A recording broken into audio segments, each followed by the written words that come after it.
Brasil para Cristo. Deus tem me dado a honra de servi-lo como um servo ordenado ali já há alguns anos. Sou casado com a irmã Raíssa e nós temos uma filha ainda pequena chamada Yasmin.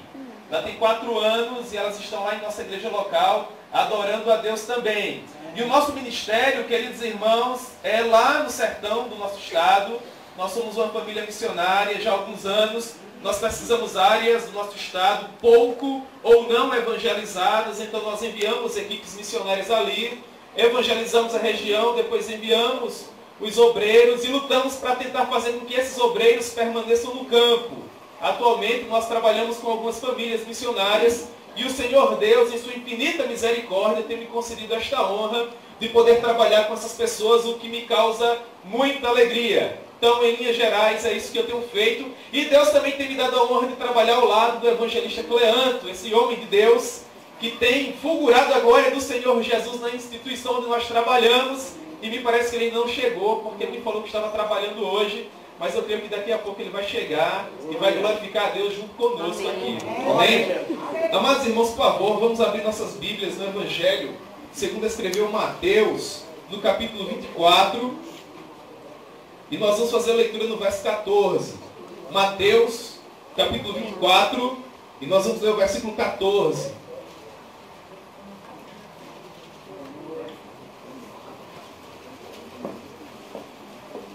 Amém, irmãos?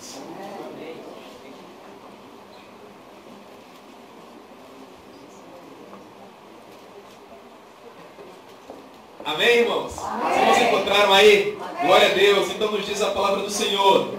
E será pregado este evangelho do reino por todo o mundo, para testemunho a todas as nações. Então virá o fim. Amém?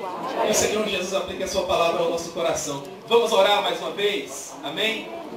Senhor, nós louvamos o Teu nome. Nós agradecemos a Ti a honra de estarmos na Tua casa. Foi o Senhor, ó Pai, quem nos trouxe até aqui para que pudéssemos estar ouvindo a Tua voz.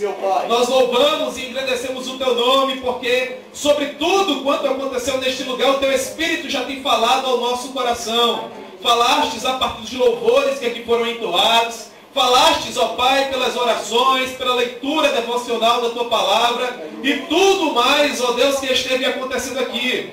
Da mesma forma, ó Senhor, nós oramos para que Tu fales ao nosso coração a partir da exposição da Tua palavra. Que o Teu Espírito Santo tenha liberdade para falar aquilo que nós precisamos ouvir hoje à noite. Meu Deus, é um culto missionário, nós vamos refletir a respeito de como anda o trabalhar da igreja sobre a face da terra. Tu sabes, ó Pai, que nós deveríamos estar fazendo muito mais enquanto igreja, e nós estamos aqui hoje à noite para ouvir aquilo que Tu tens a nos dizer, Senhor. Que o Senhor possa nos consolar, nos confortar, e segundo o Teu querer também nos exortar a fazer aquilo que melhor glorifica o Teu nome, ó Deus.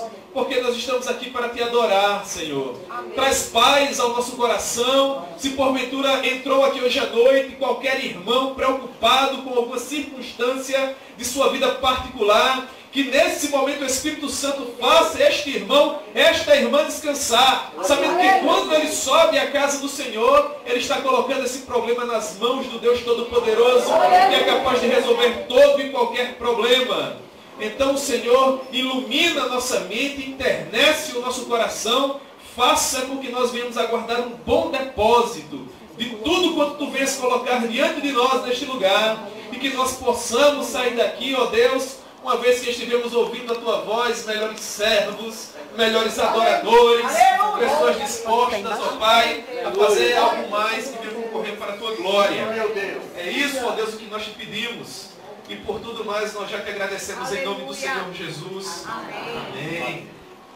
Queridos, o evangelista Mateus, ele nos traz alguns conselhos aqui que se aplicam de maneira poderosa à questão missionária. Ele diz, e será pregado este evangelho do reino por todo mundo.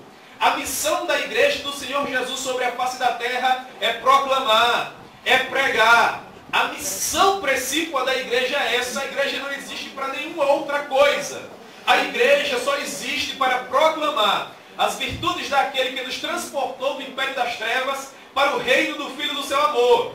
As pessoas que estão além dessas portas, segundo a palavra de Deus nos ensina, estão habitando em crassas trevas.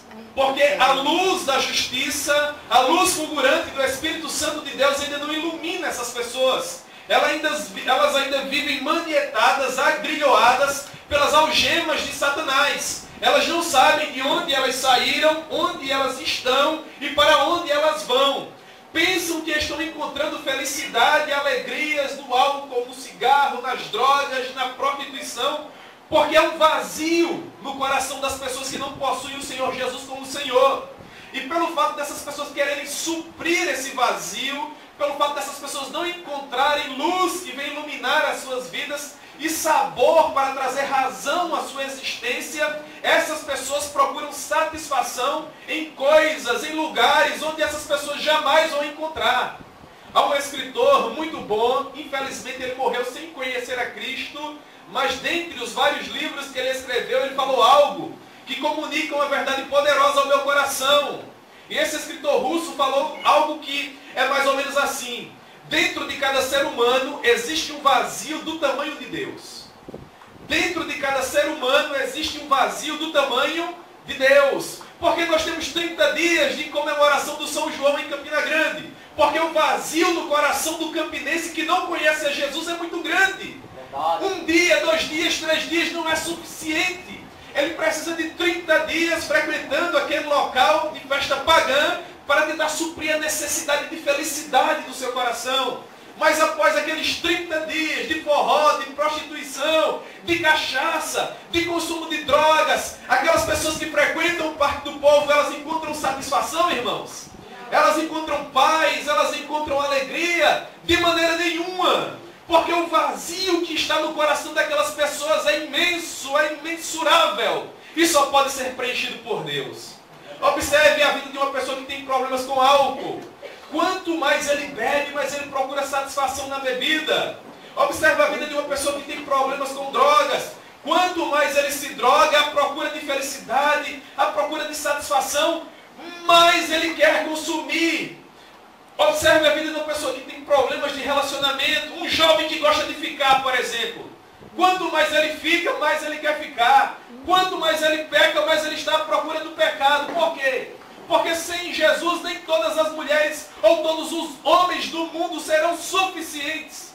Porque a necessidade do coração do homem é de procurar um prazer próprio cada vez mais. Observe a vida do avarento, que não teve essa seara no seu coração trabalhada pelo Espírito Santo. Quanto mais ele tem dinheiro, mais ele quer. Ele vende a própria mãe, se isso trouxer mais dinheiro para sua conta bancária. Observe a vida daquela pessoa que está à procura de cada vez mais satisfação. Deus lhe concede uma casa boa, ele quer uma casa melhor. Deus lhe dá aquela reforma abençoada no final do ano, mas ele quer uma maior ainda. Deus lhe concede um carro 2012, ele glorifica a Deus. Depois se lembra que nós estamos em 2014. Depois o seu coração já se enche de murmúrio. Porque não há limites para a ganância do homem. Salomão diz lá em seus provérbios que existem 3 irmãs que denotam muito bem como anda o nosso coração. O nome de uma é Dá, o nome da outra é Dadá, e o nome da terceira é Dadadá. Porque quanto mais o homem tem, mais o homem quer.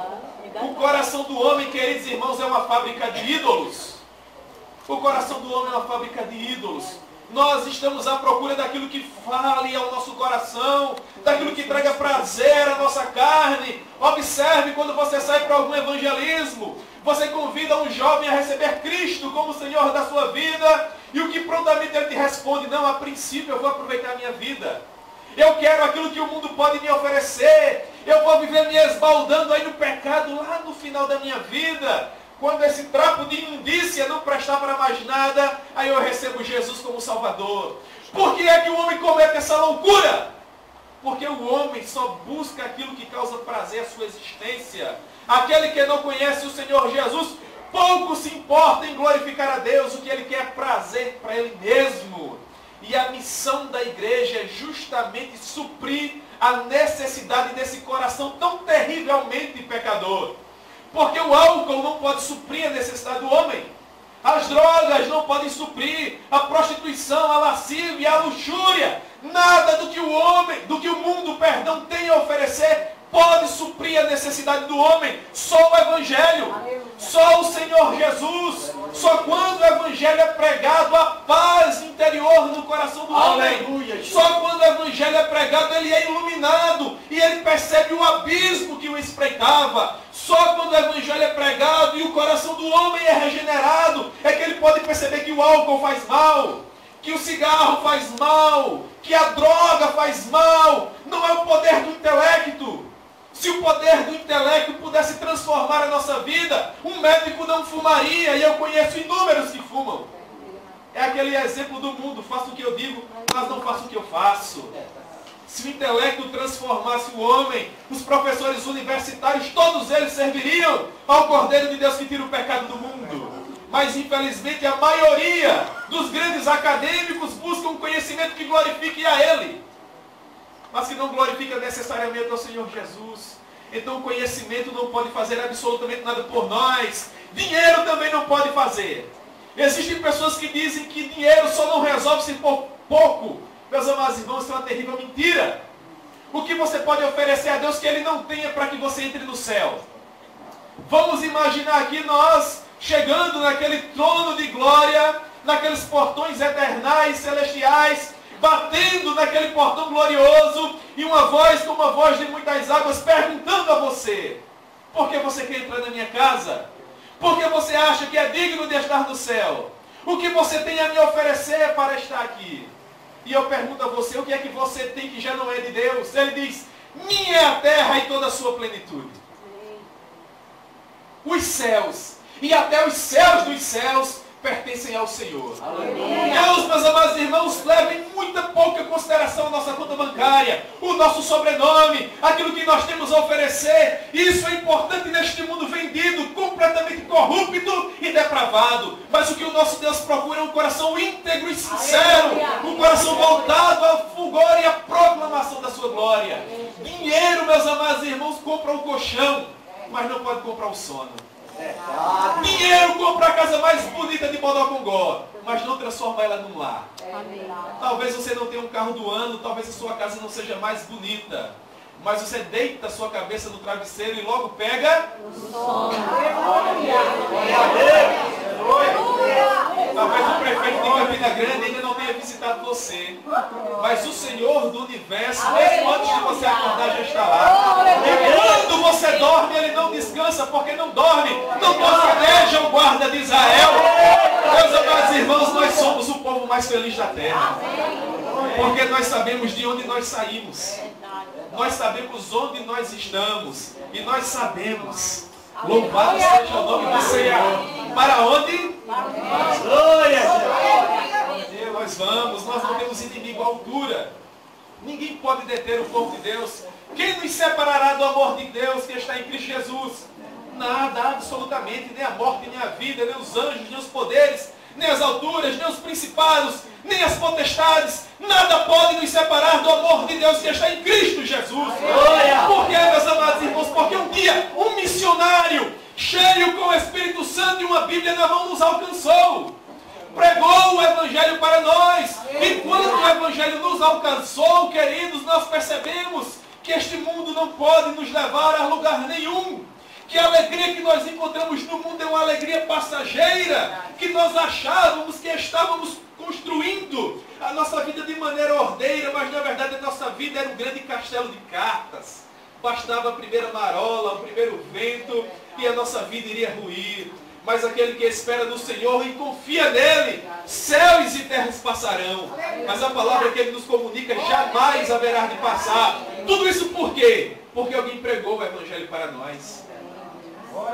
E hoje em dia, meus irmãos, nós não temos a nossa vida em tamanha consideração, porque não vivemos mais nós mesmos, mas Cristo vive em nós. Nós já estamos crucificados com Cristo. É por isso que nós não nos preocupamos com as modas passageiras, efêmeras do mundo, porque nós já temos satisfação em nosso coração.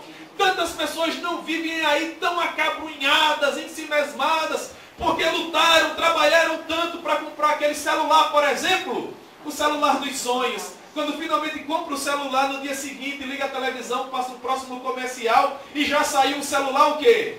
mais novo, um novo lançamento, aquela pessoa já fica ali magoada, meu Deus. Tanto que eu lutei, tanto que eu trabalhei, achava que ia aqui me orgulhar do meu novo telefone e já tem um mais novo. Às vezes é o cabelo que muda, não é? As irmãs são mais afeitas, ao corte, isso é maravilhoso, mulher tem que ser bonita para glorificar a Deus. Mas aí de repente tem um corte, a irmã corta, no outro dia muda o corte, ela corta de novo, uma moda. Minha amada irmã, por favor, olhe bem para mim nesse momento, eu quero lhe dar um conselho que vai encher de alegria o seu coração. Você não tem que provar nada a ninguém. Amém. Você já é bela porque o Espírito Santo de Deus é. Nós, amados irmãos, não temos que provar nada para absolutamente ninguém também. Nós não temos que nos preocupar se o carro é do ano ou não, se a casa é reformada ou não, se o terno é bonito ou não, se Deus nos der, louvado seja o nome do Senhor, porque quem nos justifica é Deus. Muito, amados irmãos, é quem anda preocupado em ostentar, em mostrar para as pessoas o que tem, o que não tem, o que faz, o que não faz. O homem de Deus, a mulher de Deus, não! Ele é satisfeito com o que tem, glorifica a Deus com aquilo que faz. Por quê? Porque o Evangelho nos torna diferentes. Eu nunca vi um justo desamparado, irmão. E nem a sua descendência mendigar um pão. Jamais. Tudo é para o pecador levantar de madrugada e comer o pão que ele penosamente granjeou, porque os seus amados o Senhor concede enquanto eles dormem. Descanse o seu coração em nome de Jesus. Aquilo que de mais importante nós tínhamos a receber, nós já recebemos. Quem foi? Cristo Jesus, a esperança da glória. Lá em Romanos capítulo 8, verso 32 está escrito: se o Deus Todo-Poderoso já nos enviou o seu Filho amado, porventura, Ele não nos dará junto com Ele todas as coisas? Meu irmão, Cristo conhece você. Ele sabe quais são as circunstâncias que norteiam a tua vida, quais são os teus problemas, as tuas necessidades, aquilo que tem angustiado o teu coração. Meu amado irmão, você tem um dono. Existe um Deus nos céus, esse louvor é maravilhoso, que a letra no papel não pode descrevê-lo. Ele é tudo em todos, tudo que existe foi feito por meio dele, sem ele nada do que foi feito se fez. Deus, ele não iria comprar você com o seu sangue glorioso para depois te abandonar. Pelo contrário, aquele que iniciou a boa obra na sua vida haverá de aperfeiçoá-la até o dia de Cristo Jesus. Então, meus amados irmãos, isso faz o nosso coração descansar, sabendo que nós não temos o que temer, sabendo que nós não temos que nos justificar para o mundo, porque nós já fomos justificados para Deus. O Espírito Santo já nos ilumina, traz paz ao nosso coração, é o nosso melhor amigo. Nesse ponto nós paramos e nos perguntamos: e agora o que eu posso fazer, Senhor? Qual é a minha missão? Meu querido, a sua missão já foi lida aqui. É partir por todo mundo, pregando o Evangelho a toda criatura. Glória a Deus.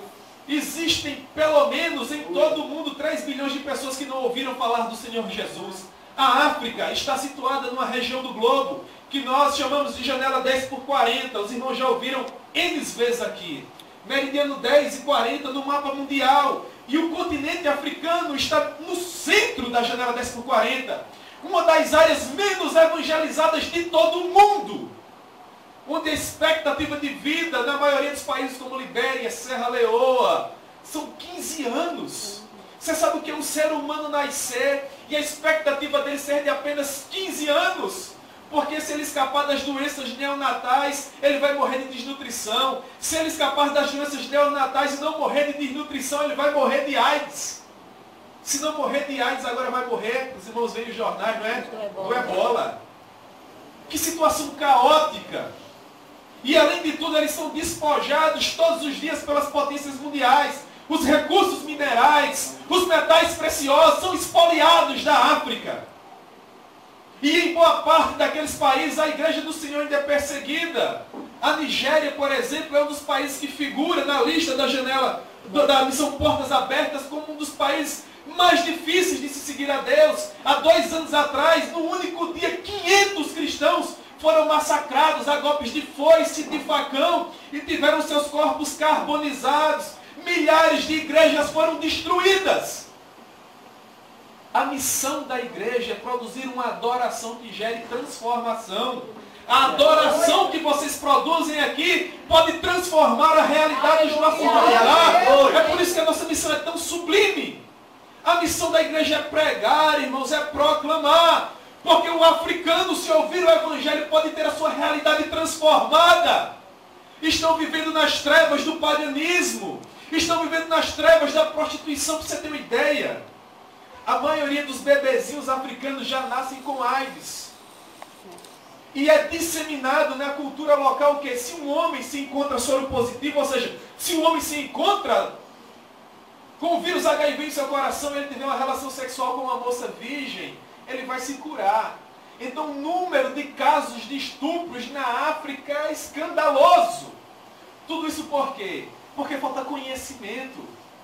Porque os curandeiros, os feiticeiros africanos ensinam esse tipo de coisa, perseguem os missionários.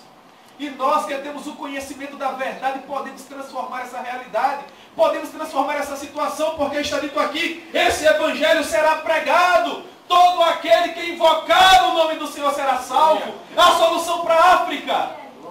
Mas lá em Romanos capítulo 10, versículo 14 diz, como porém invocarão naquele que não creram? Só crendo, meus amados irmãos, só por meio da fé é que o homem pode alcançar a salvação em Cristo Jesus.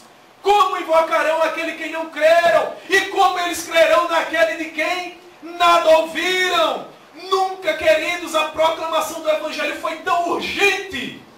Pra vocês terem uma ideia, estima-se que exista no mundo cerca de 300 mil missionários transculturais. O que é um missionário transcultural? É aquele missionário que deixou a sua terra, a sua parentela e viajou para um outro país, por exemplo. 300 mil. Desses, apenas 8% estão na janela 10 por 40. E menos do que isso se encontram na África. O que isso nos ensina? Que boa parte da nossa força missionária se encontram em países onde já existe um bom número de cristãos. Ou onde a igreja é livre para proclamar, é livre para adorar. Parte mais ínfima da potência missionária de toda a igreja espalhada na face da terra se encontra nos lugares mais áridos, nos locais mais difíceis. Por quê? Porque nós somos a geração, queridos, que fala assim, Senhor, eis-me aqui, envia outro. Na época de Isaías era diferente, Senhor, eis-me aqui, envia-me. Mas na nossa geração, irmãos, é diferente, Senhor, eis-me aqui, envia a outro. Por quê? Porque a nossa vida é muito confortável, irmãos. Porque é muito bom viver aqui. Eu falei para vocês no princípio que eu tenho desenvolvido um trabalho missionário no sertão.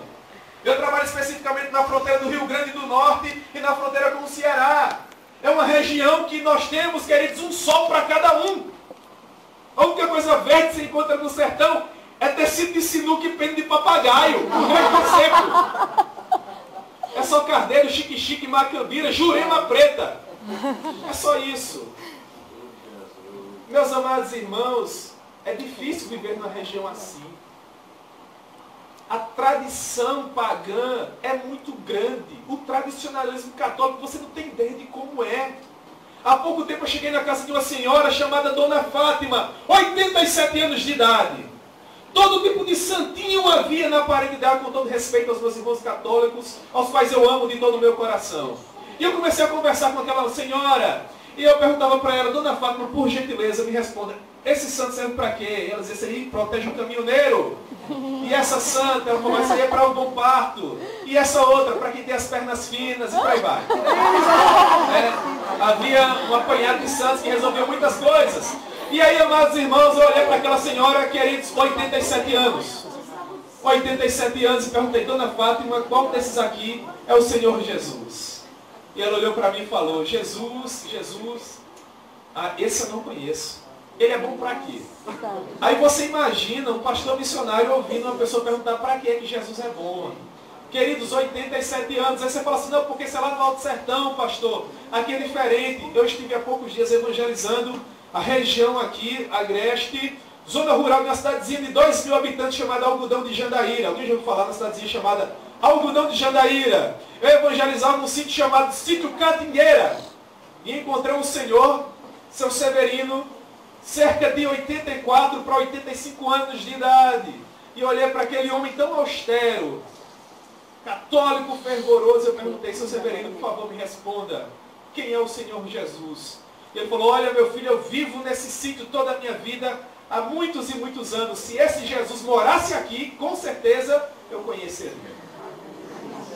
Meus amados irmãos, nós que somos lavados e remidos pelo Espírito Santo, que outrora vimos a cruz ensanguentada, tivemos a nossa vida transformada pelo Senhor Jesus, devemos parar um pouco e refletir como anda a nossa vida, como anda o nosso chamado.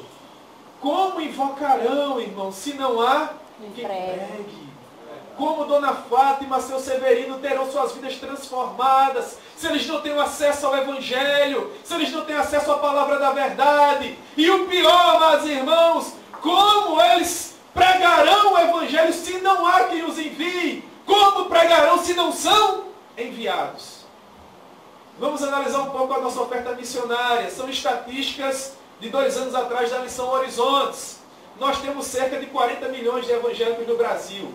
Há quem diga que chegam a 45 milhões. É muita gente ou não? Muita gente. Em média, cada cristão no Brasil contribui por ano com R$1,80 para missões. Vai dar R$1 para o teu filho para ver o que é que ele te diz. O senhor não me ama não, pai? Pleno século XXI, não é? O senhor vai me dar... Olha, a última pessoa que viu uma notinha de papel de R$1, a coisa de uns 5 anos aí, levanta a mão. É o que a gente manda para missões, irmãos. Entendeu? Aí eu pergunto para você, como é que a igreja pode cantar Maranata? Fica difícil, não fica? Certa vez eu conversava com o irmão e nós chegamos à seguinte conclusão, que nós amamos muito mais a Hipercar do que o céu. Porque nós contribuímos muito mais com a Hipercar do que necessariamente com o reino de Deus. Para um pouco aí, meu irmão. Eu não quero nem saber como anda as tuas economias. Você que sabe. Quanto você investe no cartão de crédito por mês? X. Amém? Amém. Quanto você investe na obra missionária? Aí eu pergunto, isso prova que nós de fato amamos a Deus? Existia um grande pregador chamado John Wesley e ele dizia... O que me preocupa não é quanto do meu dinheiro eu vou investir na obra de Deus. O que me preocupa é quanto do dinheiro de Deus eu vou reter para mim. Os irmãos entendem isso? Meus amados irmãos, nós somos uma geração que se de fato amasse a Deus de todo o coração, nós ganharíamos esse mundo no abrir e fechar de olhos. Por quê? Porque você pega um aparelho celular e em poucos segundos você está falando com pessoas de todo o mundo. Mas nós preferimos perder tempo nas redes sociais falando do nosso estômago e não falando do Senhor Jesus. Nós compartilhamos muito mais as nossas próprias, aquela foto que você tira de você mesmo.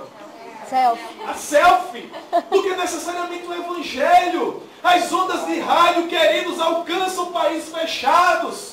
Os canais de televisão alcançam os países fechados. Mas nós chegamos no canal de televisão mandando o povo pegar copo d'água. Ora, não vale feitiço contra Jacó, nem encantamento contra os filhos de Israel. Se Cristo nos libertou, nós somos livres. Nós somos livres, irmãos. Quem pode contra o povo de Deus? Operando o Senhor, quem impedirá? Ninguém. Nós temos todas as ferramentas. Nós temos o Espírito Santo, temos saúde para fazer. Por que nós não pregamos? Porque, meus amados irmãos, viver uma vida missionária requer renúncia, requer comprometimento. Converse com alguém que veste a camisa missionária. É uma pessoa que tem que, de fato e em verdade, renunciar ao mundo. Eu tenho uma oportunidade de conviver com muitos missionários no sertão. Converso com essas pessoas. Hoje estive ligando para alguns. E o que nós aprendemos? Que essas pessoas não estão nas regiões mais difíceis do nosso país pregando o Evangelho porque é conveniente. Conveniente, irmãos, é estar lá na orla de Tambaú. Se a minha esposa Raíssa tivesse aquela ideia da boas risadas, né? Que ela fala que o nosso ministério seria lá na orla de Tambaú, porque ela é bom. Entendeu, irmão? Já imaginou? Pastor ali em Tambaú, no Bessa, Miramar. É uma maravilha. Era o que eu queria. Aí Deus me manda lá para o sertão.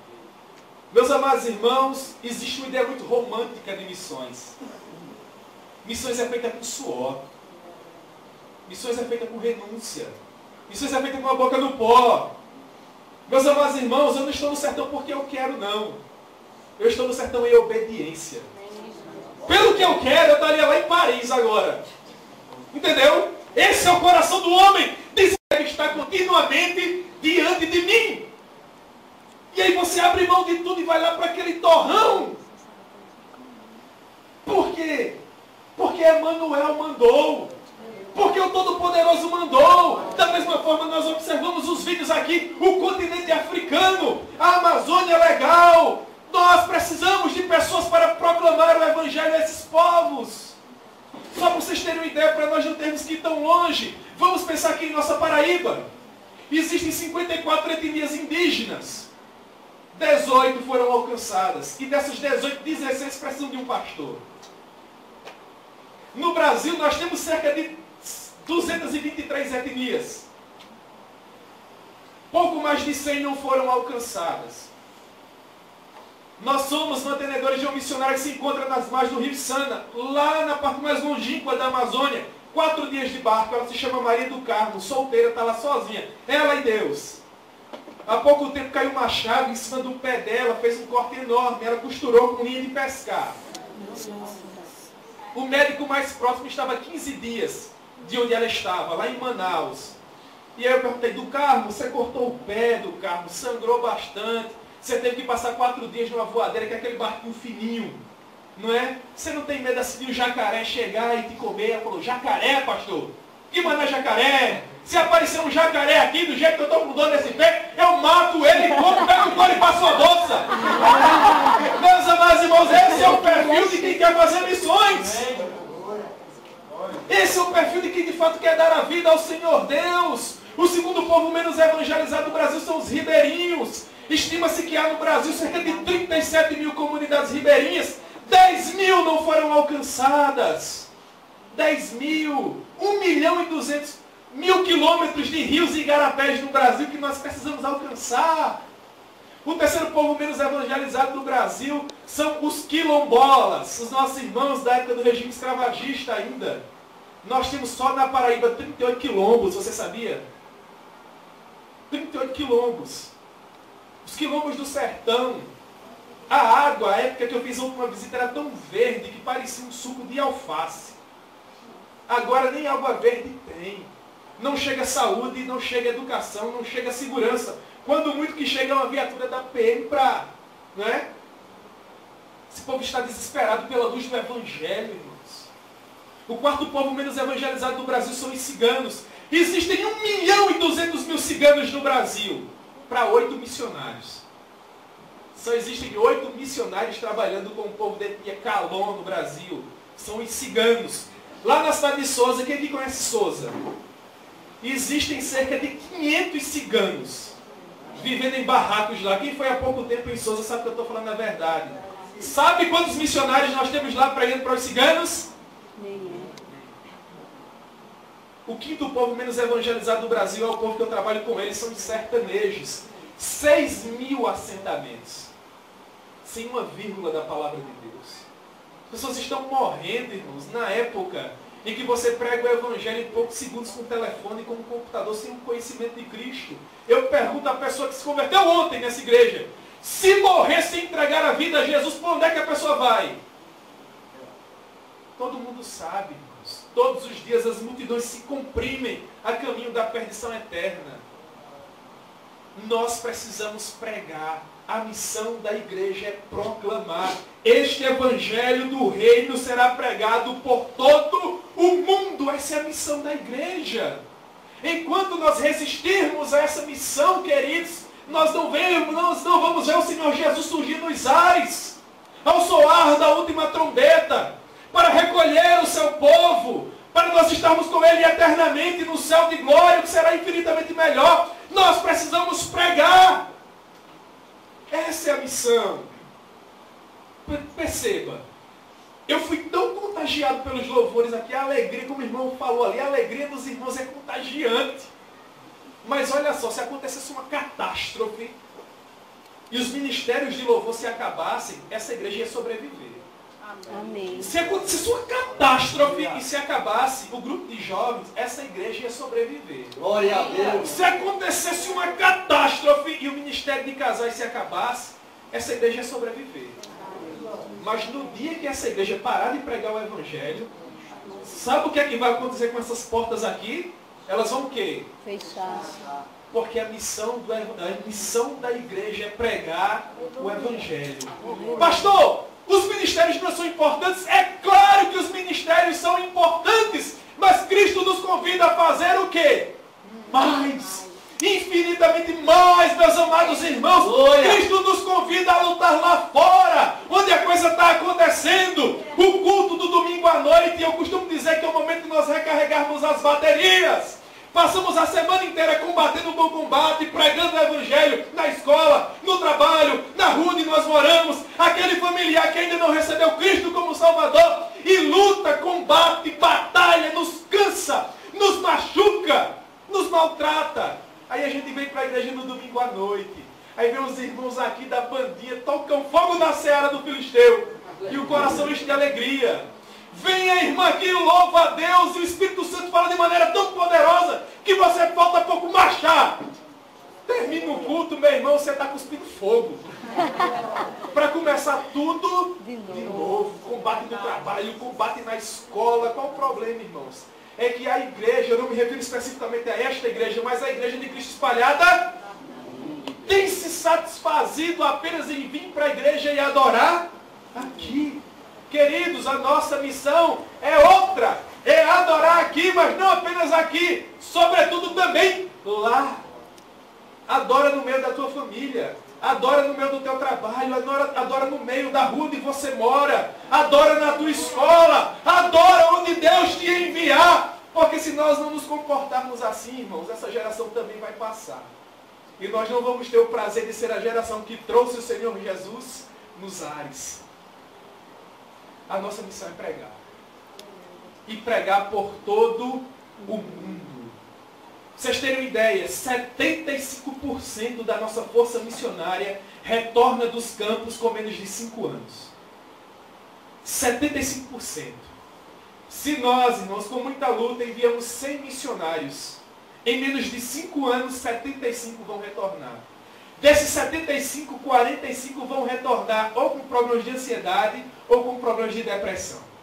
Você sabia disso? Por quê? Porque, meus amados irmãos, não importa quanto seja a oferta missionária, se muito, se pouco. O missionário para de comer? Ele tem que comer quantos dias por semana? Seu filho vai para a escola? O filho do missionário também vai. Você tem que comprar roupa? Sim ou não? Sim. O missionário também. Você paga transporte? Você paga gasolina? Você tem que comprar remédio? Você paga aluguel? Sim ou não? Sim. O missionário também. Se você colocar R$1 na oferta missionária, ele precisa de tudo isso. Se você colocar R$100, ele precisa de tudo isso. Se você não colocar nada, ele vai continuar precisando de tudo isso. Há pouco tempo eu fiz uma entrevista com alguns filhos de missionários e cheguei à triste constatação que a infinita maioria deles não quer continuar como missionário no campo. Por quê? Porque vê a luta do pai.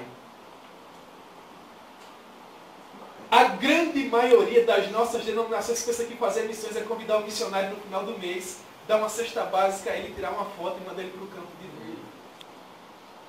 Meus amados irmãos, fazer uma pergunta bem rápida que todo mundo vai poder responder aqui.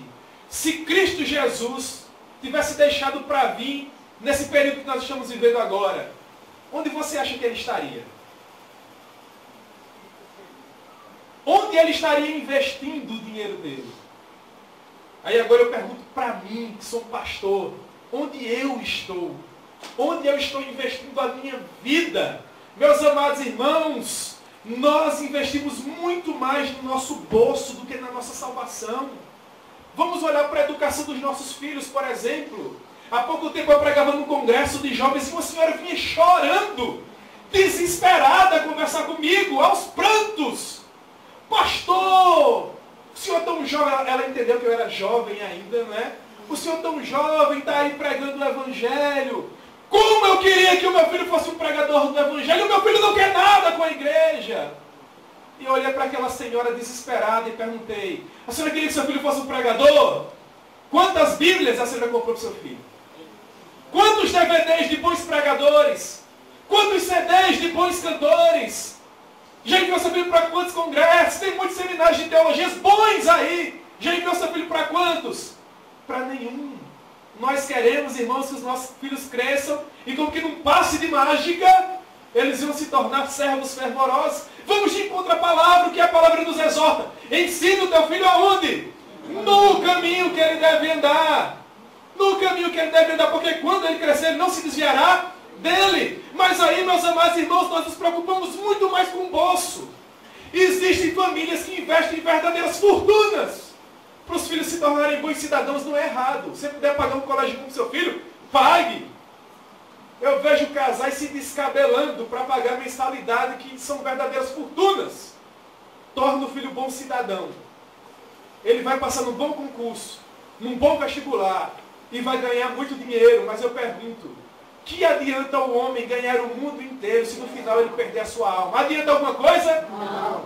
Nós investimos verdadeiras fortunas no intelecto dos nossos filhos. E às vezes não gastamos 10 centavos para transformar o seu coração. Meu irmão, é muito melhor você ensinar o seu filho a gastar a vida dele na obra de Cristo Jesus. Existe um missionário lá na Amazônia chamado Seu João. Um colega missionário gastou 4 dias viajando a pé dentro da mata para evangelizar 2 tribos, pensando que aquelas 2 tribos não haviam sido alcançadas pelo Evangelho. E quando ele chegou lá, encontrou os índios varrendo o terreiro das ocas e das malocas, onde eles vivem ali. E o missionário perguntou, por que vocês estão varrendo o terreiro? E aí os índios responderam, porque vai ter culto hoje. Nós vamos glorificar Deus. E aí o missionário ficou assim, em si mesmado, mas como vocês conheceram ao Senhor Jesus? Eles falaram, foi o Senhor João que pregou para nós. O missionário perguntou, onde é que o João mora? Aí ele mora no flutuante ali na beira do rio. E o missionário foi lá. Irmãos, um barco de um cômodo só. Só tinha uma cadeira de balanço quebrada e 2 panelas. O nome do casal é João e Maria, crentes da Assembleia de Deus. 3 filhos eles possuem, vivem de pescar. No rio é peixe de manhã, de tarde e de noite. De manhã, de tarde e de noite. É peixe assado, é peixe cozido, é peixe frito, é sopa de peixe, é bolo de peixe. Às vezes você reclama do que Deus te dá, né, meu irmão? O missionário chegou para aquele casal e perguntou, há quanto tempo vocês estão aqui? Há alguns anos, pastor. Irmão João, os seus filhos estudam? Não. Irmão João, se de repente dá uma dor no menino desse aqui, o que é que o senhor faz? Não, porque eu vou orar. Irmão João, o senhor não se preocupa com o futuro dos seus filhos? Me preocupo, pastor. É por isso que eu estou envolvendo eles na obra. Mas João, os seus filhos não estão tendo acesso à educação, não estão tendo acesso à cultura. Sabe o que foi que aquele homem analfabeto respondeu? Mas os meus filhos estão vendo o poder de Deus. Porque é muito melhor. Meu querido, eu não estou dando conselho para você tirar seu filho da escola, não. Eu estou dando conselho para que você invista na vida do seu filho, de modo que ele cresça e se torne um homem e uma mulher de Deus, porque isso também é missões. Glória a Deus.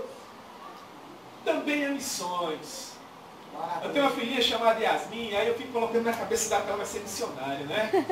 E aí nós estamos no congresso de missões, muitos colegas assim, e o pai nunca perde a oportunidade de se orgulhar do filho que tem, né? Yasmin, minha filha, venha cá. Com um monte de missionários eu perguntei, minha filha, o que você quer ser quando crescer? Ela olhou para mim e falou, bailarina. Entendeu? Então, meu irmão, mesmo com muita luta, a batalha não é fácil. Tem que orar. Tem que estar com a boca no pó. Tá certo? Para testemunho a todas as nações. A palavra testemunhar vem de um termo grego que significa envolver a vida naquilo que você está fazendo. Isso é testemunhar. Tá certo? Isso é testemunhar. É receber um chamado da parte de Deus. Existe uma missionária, ela morreu agora, em 2007, pouco tempo, chamava Sophia Miller. É pouco conhecida aqui no Nordeste, pouco conhecida no Brasil. A Sophia Miller é uma norte-americana que morava em Nova York, estudava História da Arte. Sabe que é o sonho de toda adolescente norte-americana? Era a vida daquela moça. Na década de 50 para 60 do século passado. Ela diz na biografia dela que caminhava pelo metrô de Nova York e viu um rapaz de pouco mais de 20 anos pregando o evangelho em cima de um caixote de tomate. E ela disse que quando ouviu aquele rapaz pregando o evangelho, o Espírito Santo falou de maneira poderosa ao coração dela. E ela entregou a vida a Jesus naquele momento. Ela voltou para casa, conversou com a família, olha, eu vou abandonar essa universidade fútil, esse negócio de moda, de arte é muito bom. Mas eu prefiro entregar a minha vida e gastar-se na obra do Senhor. Deixou a universidade, foi para o seminário e matriculou-se na missão Novas Tribos. Aqui é chamado de Missão Novas Tribos do Brasil. 2 anos depois ela estava na Colômbia pregando o evangelho na Amazônia. E aí ela passou alguns meses ali pregando o evangelho num dia especial. Ela estava lá no barquinho dela, junto com um índio que remava para ela. E ela queria evangelizar um povo conhecido como povo Baniwa. Lá na Colômbia é conhecido como o povo Curipaco. É a mesma etnia, só que no Brasil tem um nome, na Colômbia tem outro nome. E ela fala na biografia dela que sem querer, ela atravessou a fronteira da Colômbia com o Brasil. E veio evangelizar os índios Curipacos aqui no Brasil. Primeira noite que ela chegou naquela tribo, os índios preparam uma refeição para ela. Sopa de tartaruga. Ela fala que a tartaruga ficava o tempo todo olhando para ela, com os olhos de fora assim. E ela, para não fechar a porta para a comunicação do evangelho, teve que comer. É igual no sertão. O café que nos oferece no sertão, dá para você tomar com colher. Parece uma papa, de tão forte, tão grosso que é. E tem uma rua com 30 casas. Quem tem problema de estômago, tome logo aquele remédio. Chamado... Como chama? Esse aí mesmo é pra sol. Você vai tomar tanto café lá, mas tanto café, capaz de você mudar de cor. A Sofia Miller recebeu a sopa de tartaruga e começou a comer. Com tripa, com casco, com tudo dentro. Termina de comer a sopa, os índios preparam uma pequena maloca e falam, olha, você vai dormir aqui. E aquela mulher vai, se recolhe e vai dormir ali. Irmãos, ela tinha pouco mais de 20 anos, 1,55 m, 40 e poucos quilos. No meio da noite ela começa a se sentir mal. E sentir mal, e sentir mal. Ela, meu Deus do céu, acho que são as unhas da tartaruga. Estão me arranhando aqui. Até que finalmente ela não aguenta, põe tudo aquilo para fora. Vem um galo e come o que ela vomitou e o galo morreu. Nossa! E aí ela viu o galo morrer e ficou preocupada. O que é que os índios vão pensar? Matei o galo da tribo. Deu um jeito lá, escondeu o corpo, ocultação de cadáver. No dia seguinte, madrugada ainda, a Sofia Miller sai da barraca. E quando ela sai da barraca, toda a tribo estava lá reunida. Desde o cacique, o pajé, todo mundo, até a criança de colo, todo mundo chorando. E a Sofia Miller ficou preocupada. Meu Deus, esse galo era muito importante. Ela fica sem saber, irmãos, o que estava acontecendo. Porque aquele povo estava chorando, alguns ajoelhados, alguns outros com a mão para cima. Ela busca o intérprete e pergunta, pelo amor de Deus, pergunta por que esse povo todo está chorando. E o intérprete perguntou o que era que estava acontecendo, e o cacique falou, nós queremos servir a esse Deus aí. Nós queremos entregar a nossa vida a esse Deus que essa moça está falando aí. E ela perguntou, por quê? E eles falaram, é porque você chegou aqui ontem falando que esse Deus era todo poderoso, que esse Deus era mais poderoso que o sol, que esse Deus era mais poderoso que a lua, que esse Deus era mais poderoso que Tupã. E aí nós pensamos assim, vamos ver se o Deus dessa mocinha tem poder. Nós pegamos a tua sopa e colocamos tanto veneno, mas tanto veneno que seria suficiente para matar 10 guerreiros. Nós achávamos que você ia convalescer, inchar, até que finalmente você viesse a morrer. Todo mundo ficou do lado de fora da tua barraca esperando a tua morte. E aí você sai cheia de vida. Nós queremos entregar a nossa vida a esse Deus. Irmãos, aquela mocinha ganhou 45 tribos para Jesus. Ela morreu com um pouco mais de 80 anos. No final da vida dela, chega um repórter para ela e pergunta assim, Sofia, como foi o teu chamado? E ela falou, chamado? Eu nunca recebi um chamado. Eu apenas li uma ordem e obedeci. Às vezes nós pensamos, né, irmãos, que ser chamado para obra missionária é ver uma luz no céu e aquela musiquinha. Eu estou te chamando. E o Amados irmãos, todo aquele que viu a cruz ensanguentada é um missionário em potencial, quer ele queira, quer não. Ide por todo mundo e preguem o evangelho a toda a criatura. A nossa missão é o mundo. O missionário Ronaldo Lidório diz que toda visão que não seja o mundo não é a visão de Deus.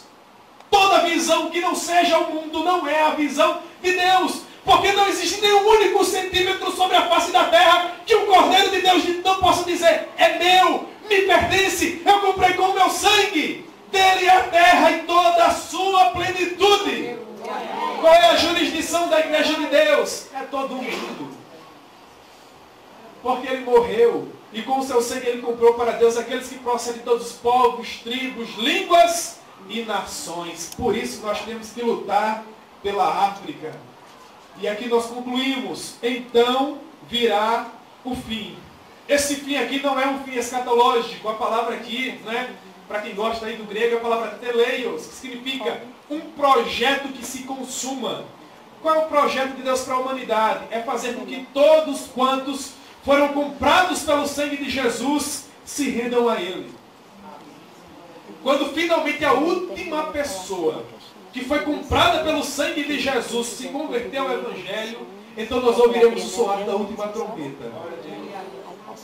Meu irmão, se você não aguenta mais esse torrão em que nós vivemos aqui, e você quer de fato ir para o céu, quem é que quer ir para o céu? Levanta a mão. Amém. Meu irmão, prega o Evangelho.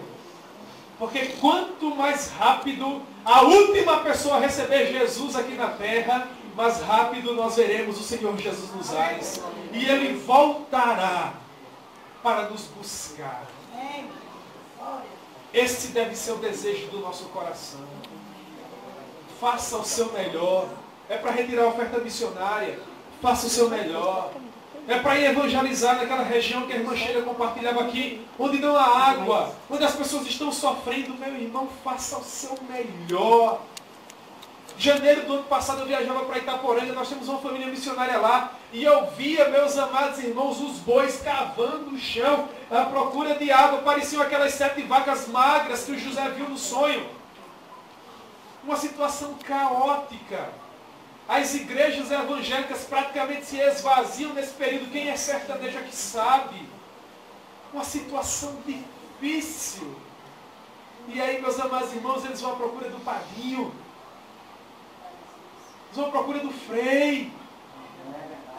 E se esquecem que só quem pode transformar a realidade daquele povo que eu tanto amo é Emmanuel. Aleluia. É o Cordeiro de Deus que retira o pecado do mundo. Deus conta com você. Boa parte das igrejas que estão no sertão nesse momento estão sem liderança. Porque não há quem pregue. Não há quem pregue porque as pessoas não são enviadas. Deus tem me dado a honra de participar de alguns seminários de teologia aqui na cidade. As nossas salas estão vazias, irmãos. Nós estamos vivendo uma crise generalizada de liderança. Porque, infelizmente, nós estamos perdendo a capacidade de sonhar com o ministério, com a obra missionária. E talvez o problema, queridos, esteja em nós. E aqui eu vou encerrar, tá certo? E nós vamos orar. Com um conselho. Eu conversava com um rapaz assim que eu achava que ele tinha plenas condições de ser um bom pastor no sertão. Mas apaixonado por Jesus. E eu falei, fulano, olha só, nós temos uma demanda grande. Região ali, da fronteira com o Ceará, o Rio Grande do Norte, nós chamamos de tríplice fronteira. O irmão gostaria de ser um pastor missionário lá. Sabe o que o irmão falou para mim? Pastor, quem faz carreira no meio do mato é preá. É peba. Né? Eu quero uma igreja aqui na minha região. Por que, queridos, nós temos isso em nosso coração? Porque, como eu falei aqui outrora, né? Nós temos 3 irmãs. Quem lembra aí o nome delas? Dadá e Dadá. A preocupação é, vai me causar prazer? As pessoas vão me ver? Eu vou ser reconhecido? Se tudo isso acontecer, eu vou. Se não, eu não vou. Não é para isso que Cristo nos chamou. Ele disse, olha, se você tiver o que comer e com o que se cobrir, esteja com isso o quê? Satisfeito. Porque no céu, para onde nós vamos, a alegria eterna. E delícias indizíveis. A alegria de fato nós vamos encontrar lá. Aqui, irmãos, é luta. Mas lá será glória. Amém? Amém. Que o Senhor Jesus aplique a sua palavra ao nosso coração. Vamos orar mais uma vez. Por favor, baixe sua cabeça. Senhor, nós louvamos o teu nome. Agradecemos a ti por tua benesse. Aplica, Senhor Jesus, a tua palavra ao nosso coração. A obra missionária é uma das obras mais carentes da igreja, porque é a obra principal da igreja, Senhor. Por favor, ajude-nos, auxilie-nos, faça com que nós nos levantemos, ó Pai, não temendo a mais nada senão o pecado e não amando a mais nada senão o Senhor. Faça com que nós venhamos a pregar o teu evangelho com toda a intrepidez, com toda a ousadia. Faça com que as nossas vidas venham a ter uma razão de ser, Senhor. Que nós possamos, ao final da nossa batalha, olharmos para trás e falarmos assim: valeu a pena. Combati o bom combate, completei a carreira e guardei a fé. Desde já, a coroa da justiça já está me reservada, porque aquilo que o Senhor me deu para fazer, eu fiz conforme as minhas forças. Então, meu Deus, faça isso para a tua própria glória em nossas vidas, em nome de Jesus. Amém. Que Deus abençoe. Para mim foi uma honra poder estar aqui mais uma vez. Amém? Amém.